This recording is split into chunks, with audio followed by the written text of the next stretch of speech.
comment se préparer de manière pratique à vivre une lecture anal-akashique. Alors, les personnes qui viennent me voir encore tout à l'heure me disent, bah oui, il y a un petit peu d'appréhension. Qu'est-ce qui va se passer? Il y a de la curiosité, il y a de l'excitation, et puis il y a un grand questionnement de fond, parce qu'on sait que quelque part, on va être invité à changer. Quelque chose dans notre vie va basculer. Il y aura un avant et il y aura un après. Lorsque j'avais fait moi-même mes régressions dans ces vies antérieures, j'avais fait des modules de 12 régressions en 2011, méthode à laquelle j'ai été formée par un thérapeute canadien. Eh bien, je savais qu'à chaque régression, il y avait un peu de mon histoire qui m'était révélée. Et qu'à chaque fois, il y avait quelque chose de différent qui s'articulait dans ma vie. Qui dit changement, dit forcément stress. Mais comment arriver dans de meilleures conditions au rendez-vous anal-akashique? Déjà, prévoir une plage où on n'est pas dérangé. Il y a malheureusement des personnes qui ont du mal à créer cet espace pour elles-mêmes. On débranche le téléphone, on coupe avec ses proches, on prévient sa famille en disant « j'ai besoin de cet espace-là pour moi ». On s'isole de ses enfants, quitte à aller chez un voisin, une voisine, une amie, voire même louer pour quelques heures un petit Airbnb. Certaines personnes ont des rendez-vous qui sont intercoupés par des enfants, par des cris, par la télé. Ce ne sont pas des bonnes conditions pour vous pour recevoir l'énergie des akashis. Bien sûr, lorsque cela se produit, je ne vais pas mettre en cause la personne. Chacun fait comme il peut, mais c'est beaucoup plus difficile pour moi de canaliser dans ces conditions-là. La canalisation est un moment important. C'est un moment où je suis fragile, où je me connecte avec les énergies d'en haut. Il faut donc que je sois totalement réceptive au moindre détail, au moindre mouvement, à quelque chose d'imperceptible qui m'est raconté et qui m'est dit. Prévoir un endroit où on va être seul. Prévoir un endroit où l'on va pouvoir se ressourcer, s'allonger, se reposer après. Il n'est pas opportun de courir à son travail après un rendez-vous anal-akashique. On peut en sortir un petit peu déstabilisé, très ému, regaillardi, ou au contraire, des fois un petit peu fatigué. Rien d'inquiétant à cela. Ce sont les énergies qui se mettent. Avant de rentrer en rendez-vous anal-akashique, je fournis aux personnes un livret. Ce livret est assez court. Il aide à se mettre en forme. C'est déjà une préparation.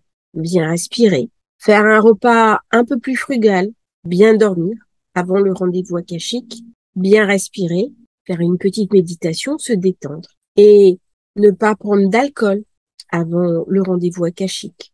Alors une personne m'avait posé la question, est-ce que je peux boire un petit peu d'alcool? Mais c'était 3 jours avant. Je lui dis, mais il n'y a aucun souci. C'est 3 jours avant. Elle allait à un mariage et elle me disait, certaines personnes disent qu'avant un rendez-vous akashique, faut surtout pas boire d'alcool pendant 48 heures. Je lui dis, vous n'êtes pas obligé de boire une bouteille entière. Mais boire un petit peu d'alcool ne pose pas de problème. Nous sommes des adultes. Évitez de rentrer aussi dans les années akashiques après avoir fait bombance, un trop bon repas, ou si on est en état de stress complet.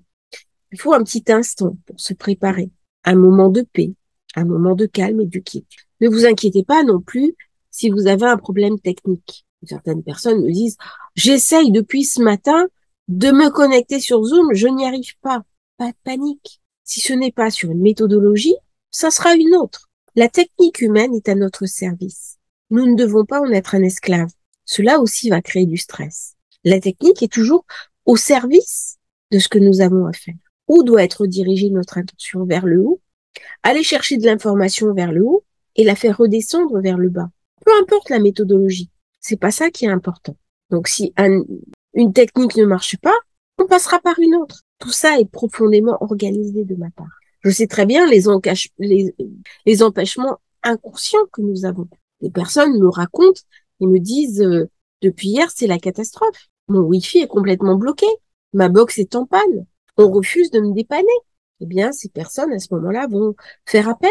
Elles vont chez un membre de leur famille, chez un voisin, chez une amie, récupérer la fameuse connexion qui va permettre de nous appeler. L'inconscient bloque. Régulièrement, la personne se connecte, je ne vois pas son visage, ou je n'entends pas sa voix. Et quand on change de système, tout se remet en ordre, naturellement. Est-ce qu'il y a chez cette personne une volonté de « je veux savoir, mais je ne veux pas savoir ». J'aimerais bien changer, mais je ne suis pas prêt à changer. Eh bien, tout ça, à un moment donné, va faire sens dans la lecture anal-akashique. Alors, comment se préparer de manière pratique? En respirant, en buvant de l'eau, en ayant à côté de soi une bouteille d'eau. Se connecter déjà, préparer son corps énergétique en s'ancrant, respirer, faire descendre le souffle divin en soi et expirer. Déjà, accepter l'énergie qui vient, la faire couler en soi, naturellement, sans se poser de questions. Savoir que tout ce qu'on va vivre va être naturel. Et il fut une époque, quand les personnes étaient malades ou quand elles avaient des grandes questions sur le choix de leur vie, elles allaient voir un chaman, elles allaient voir un guérisseur, elles allaient, en Grèce antique, voir la Pythie, se reconnecter avec le sacré. Eh bien, les annales akashiques, c'est pareil. Cela parle à notre inconscient spirituel. Cela parle à notre mémoire. Cela parle à nos mémoires ancestrales, puisque nos ancêtres faisaient cela. Il suffit juste de se connecter à eux et d'accepter ce qui coule, ce qui vient et comment ça va venir. Pendant la lecture akashique, tout ce qui sera dit, tout le contenu, vous respectera. Ce sera toujours dans le respect profond de ce que vous êtes, de vos choix et de votre libre arbitre. Les guides de lumière vous invitent à. Ils vous proposent. Ils n'imposent jamais. Ils proposent du soin. Ils proposent des informations. Ils proposent des guides, des aides et du soutien. Et jamais ils ne décident à votre place. C'est peut-être ça qui est terrifiant. C'est de savoir qu'on a le choix, que nous sommes libres. Libres de prendre en main notre destin et que nous allons avoir les outils et les éléments pour améliorer cette prise en charge. Donc ne stressez pas avant de venir dans une lecture annale akashique.